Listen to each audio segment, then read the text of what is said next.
We're all ready for you, Miss Marson. Thank you, Tommy.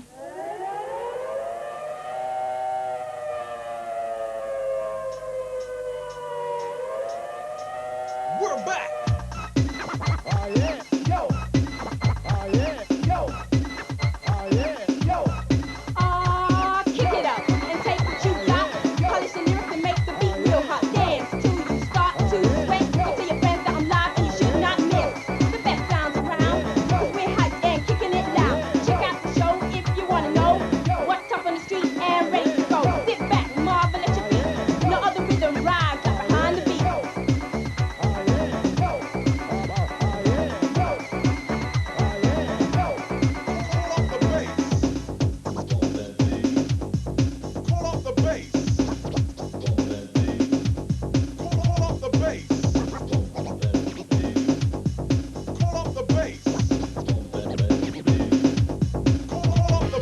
name is Shelly. My name is Shelly.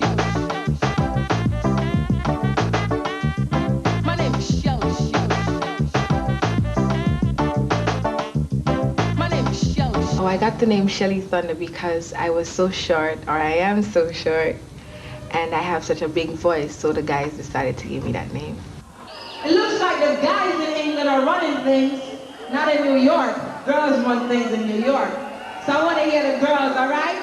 What's up with you girls out there? Most rappers like to make derogatory remarks about women, and it's more of a macho thing where men think that they run the whole business, which is their opinion. So I just feel comfortable in trying to educate women in my lyrics. So all the man they were cheap on the woman. How you don't understand me? I do that right for the hand. Come now. Sometime a man begin, cook again, cook again, cook. Sometime a man begin, cook again, cook again. Again, cook again, cook again, cook. Sometime a man begin, cook again, cook again. The record Koof is about a situation where your boyfriend starts cheating on you, so you get fed up and you start to beat him up. Now, that came about when I had stopped making records for about a year, and the guys in the record store that I used to hang out in, they used to tease me. Every time I come in the store, they would tease me and start singing this song that this other female rapper had made for the year. They, sort of want to give me an incentive. So they would say, give me a record with pure Koof. And I couldn't, figure out what I was going to make a record with Koof about. Then Lecture Nasty Gal Forget Lick came out, and I decided, yeah, that was a good idea. Because, slap your man if he cheats on you. You remember a girl by the name of Rosie. Tell me that no my friend named Mitzi. Sharon tell her who say Sharon no Beverly. Behind me back the whole of them a laugh off for me. Never said no. Reggae has started to be popular now, so everybody's starting to go back to their roots and say, well, my mother is a Jamaican, or search for somebody in their family that was Jamaican or West Indian, and it's like a new area where they could get music from. Because remember, you're always searching for a new beat or something when you're a rap artist, be it reggae or hip-hop. Everything in a life have its downs and ups, but if you grieve with a week, something must have been rough. Like the time when you love her, the girl named Precious.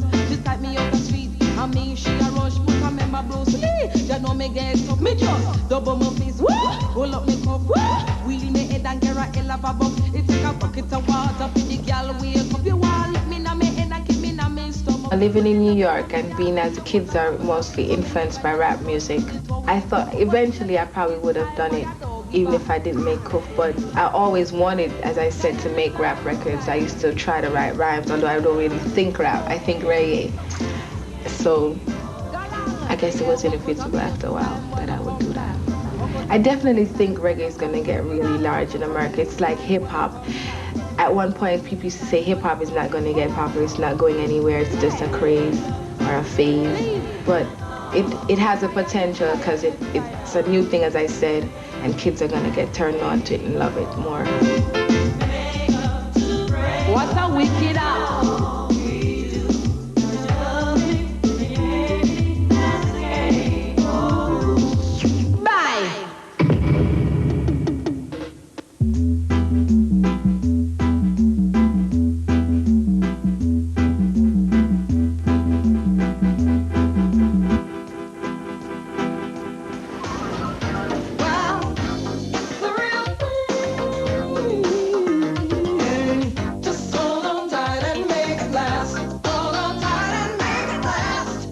she's a singer herself, and she understands, you know, a singer, and at the same time she's doing the music and she's all over the place, but she really understands what the singer is really all about, especially with a singer like myself or Luther Vandross or something like that, or even with girls like Stephanie Mills or some of the other people that she works with. Snare, what's the snare? Quick.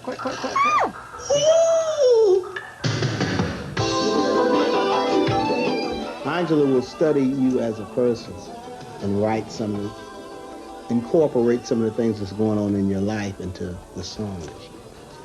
A lot of times it's difficult when it's a male artist because I have to think male lyrics to a female, like writing Spend the Night and writing You'll Never Walk Alone. I'm actually writing to a female, so what I do is put myself in the place of the male and think of what I would want said to me as a female.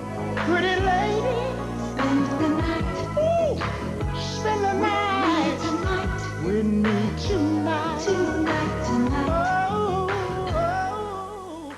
I like chord changes. I like different chordal things, and I like nice melodies and very love statement-oriented lyrics.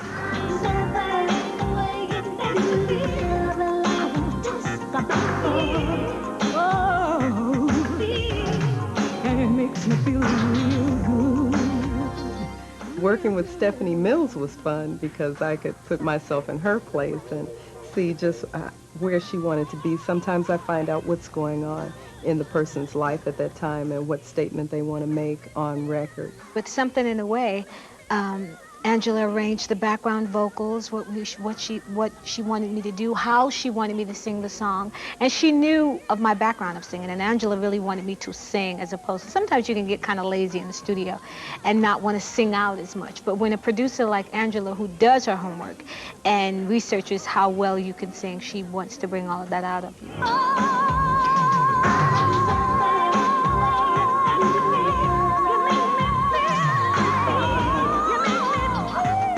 Her forte to me definitely are ballads and mid-tempo songs. It's just, I think we have a chemistry and a marriage in the studio. It's sometimes people think it's difficult for two women to work together in the studio, but it's the best. I really enjoy it. But I'd rather die than try to live my life without you. Without you, baby. I did some stuff with Sheena Easton, 2 cuts on her album. I like a lot of pop artists, and I have a lot of venues that I want to explore, movies as well. We've opened up a facility and purchased some property on Sunset because I would like to develop other producers and writers if I can and bring them into the business.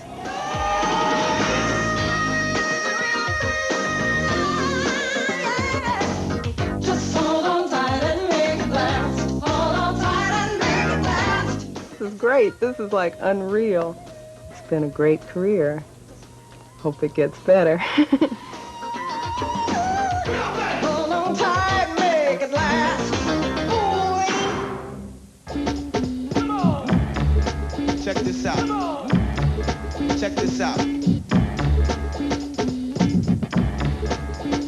Come on. Brit School for Performing Arts and Technology. Apply now. Fame! I'm gonna live forever. I'm gonna learn how to fly. I'd like to be a director, and this school that I go to at the moment, I don't get the right kind of training. And I think that at the Fame School, that I get what I'd want from it.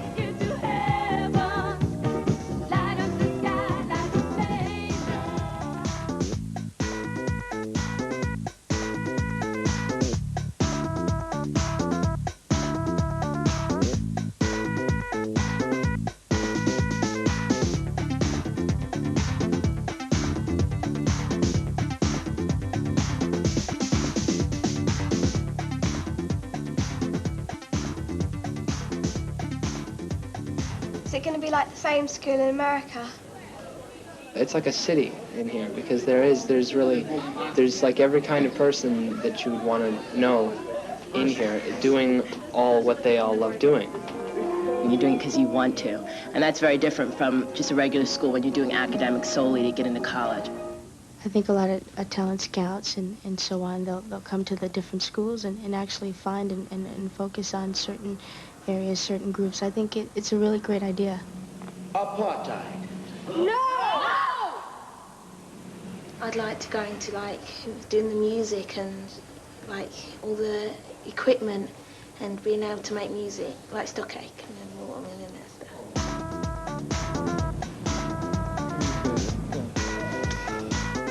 Whole of this strip runs between Morris We'd like to wish you luck in your new school, and hopefully it'll turn out as good as this one. All right. But it's going to be hard work.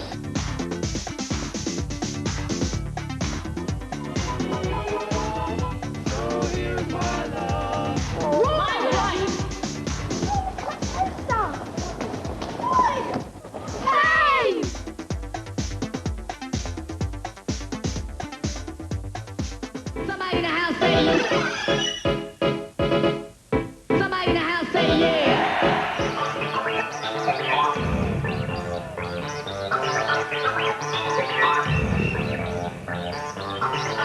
The techno done. The man like Adamski.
Would you like to rock it with me, baby?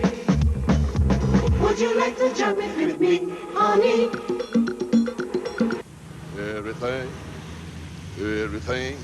Everything gonna be all right this morning. Oh, yeah. Woo!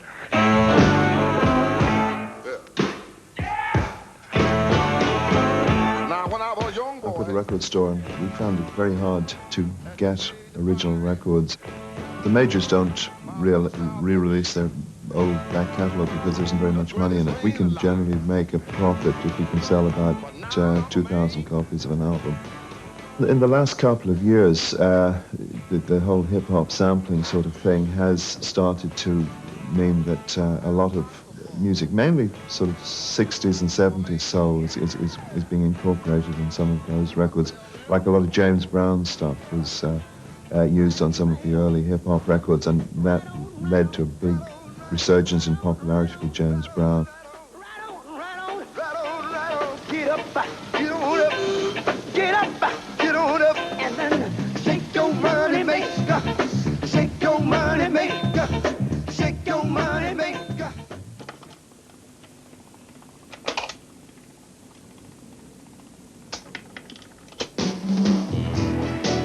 All of the Motown artists that are yet alive are enjoying a revival, and we had no idea that we would reach the status we have reached when we first started.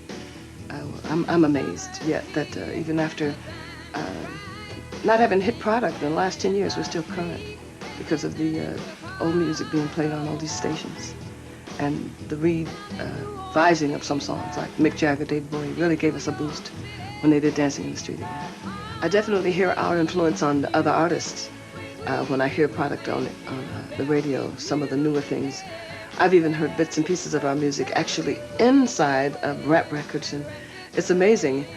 Just as we know that they're still aware of our talents and aware of our music, and that'll live on and on. Marv Johnson, Mary Wells, The Contours, The Miracles, Stevie Wonder, Temptations, Martha and the Vandellas, Marvelettes, we made the Motown sound.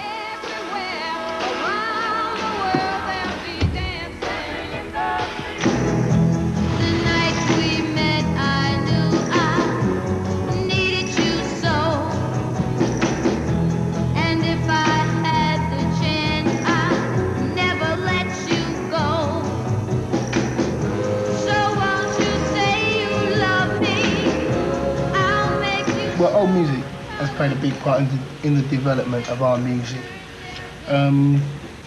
due to the fact is that we're all in our mid-20s, so we grew up in sort of like the late 60s, early 70s, and I was influenced in that time a lot by old R&B.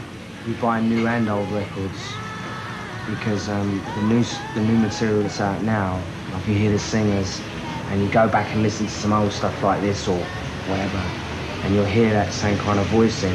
I don't feel content unless I bought the original copy of a record. Some people say it's foolish because on the vinyl it all sounds the same, but there's something more in it, you know. When I look at it, I want to see the date, and I prefer if it comes from America. If it's an American record, I want it to come from America too. I prefer to have the American pressing. We were on tour in America, doing some dates out there. We'd sort of meet some kids and out of our own age, and we'd say, do you know Sam Cooke is? And they say, no. And do you know Wilson Pickett's? They say, no. They don't know any of the old stars. They just know what's happening now, you know. In America, Sam Cooke re-release couldn't get in the sort of like top million. You know, so that's his hometown. Yeah, I mean, tribute's really like thanks to all those great stars. Yeah, it's just to show that, you know, respect's due, really.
These people are doing the bum. They shall never stop. Would you like to join them? So the bump was sort of a kind of a nasty dance in those days. It was kind of getting down and dirty, which what most people back then didn't do. The kind of dance you had to do and hurry up doing so you could get it back home before your mother caught you. It came from the United States of America. It was basically started by people in the inner cities. It was definitely a black thing to do. It definitely started in the disco era. Then it kind of got publicized. They do things like slamming nowadays, which is, you know, you hit down on your twos and then you come back up again and hit each other. Jamming to Disco Inferno. Hit those chests, forward and forward and forward and forward. This is a jam you've been begging for. Get on the good foot, go on the dance floor. I must insist that you don't resist my benevolence to make you dance to this. We're gonna elevate this party to the heavens above. No more hate, pain, and war. Let's live and love one another. My sisters and brothers, those who ain't with it ain't none but suckers. Jams like these are made to make you sit down. I'm here to manifest that you gotta get down, move around, have yourselves a ball. Throw your hands in the air till they touch the wall. Or a girl or a guy, don't try to fly, cause if you do, I'm gonna pass you by. We used to do it like this in 83, so everybody just join me and grab the closest guy or girl by your side. Put your arms around their hips and lay as old as I go blind. Richie Rich is on the cut to move your butt inside your pants. MC Rumble's on the mic and I can make you, I can make you, I can make you dance. I can make you dance. Now, my name is Tenorfly, the reporter, man. And when Tenorfly come out in the skin teeth.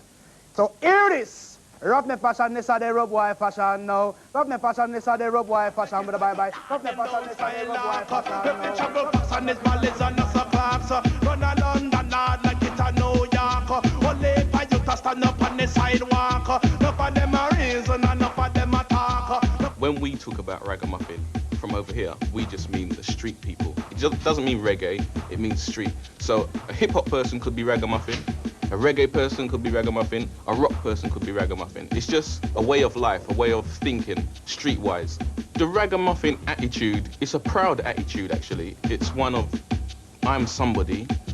Although I come from the street, I shouldn't have to change my ways to prove that I'm somebody.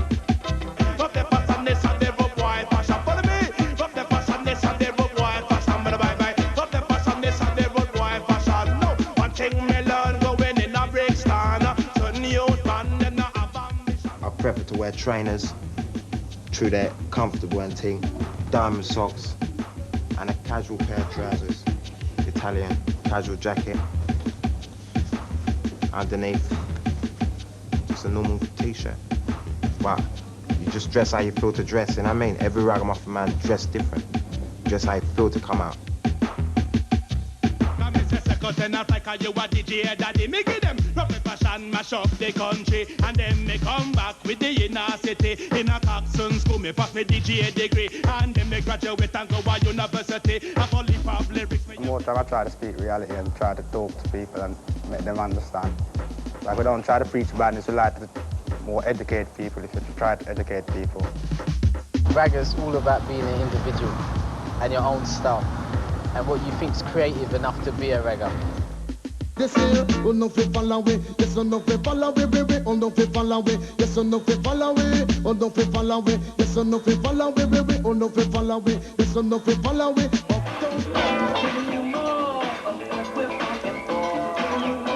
KDAY, the Mack Attack, and you got it. Rap music at its best. We always break it right here. We've got some more on the way, so get ready. Big Daddy Kane now, here's warming up. Kane. Come, get some, you little bum. I take the cake, but you can't get a crumb from the poetic, authentic, superior, ultimate. Well, a lot of people say that KDAY is like the last black station that there is, simply because we play the funk. You know, what the black people like. You know, everybody's gone urban and churban, and nobody wants to call themselves a black station anymore. You know, we're a black station. And I think a lot of them are right. You go around the different cities and stuff, and everybody's playing a little mixture of pop and black, and they're just really not black, you know. So we stay black. Stereo, KDAY, George Clinton and the Atomic Dog. 207 in Los Angeles. Good afternoon, Mr. Jack Patterson. In the house, we got the one and only Mr. George Clinton. You got my doggy bag ready? You know it. I got my bones together. I'm defleed, detected, and we ready to get it on. Now, George, you've been doing this for a long time, man. For a long time. I'm older than dirt. What do you have to say, son? Bow wow. Okay. You know, so when I turn on the radio and hear little samples of funk here and there and there and here, I say, uh-oh, they ready to be funk again. Say yes to the master and power DC. Rap music is going to be more and more integrated into mainstream. It's good because it'll allow more of middle America and the world to be exposed by this art form. You know, there are a lot of kids who were not born when George Clinton had his first, you know, top 10 record, but they were hearing his influence from groups like De La Soul and Jazzy Jeff. I mean, there's a lot of groups out there that are stealing, use the word lightly, bits and pieces of their music. And I think that's a good thing also, and it'll bring back, I think, the old-time funk and roll. And I think that's another direction in which rap music is going to go.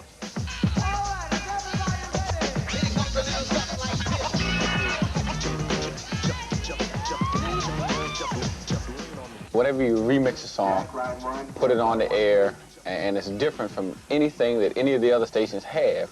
It just gives it a new life. It gives the station a fresher feel. It keeps you more in tune to your community and your listening audience. So it keeps you one step up on what's going on. KDAY, Mack Tax, 350 down. More non-stop music, just the way you like it.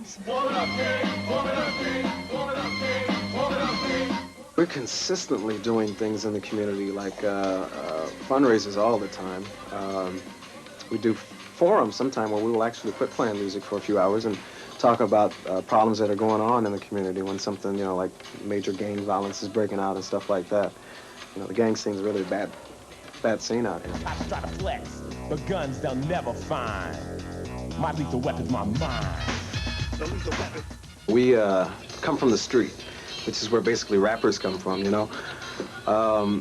We just try and stay on the leading edge, cutting edge of everything. You know, normally if you hear a record that's like, or especially a rap record that's a hit on the bigger stations, so to speak, chances are we played it 6 months ago. You know, so we're always like way in advance of stuff on things. You'll be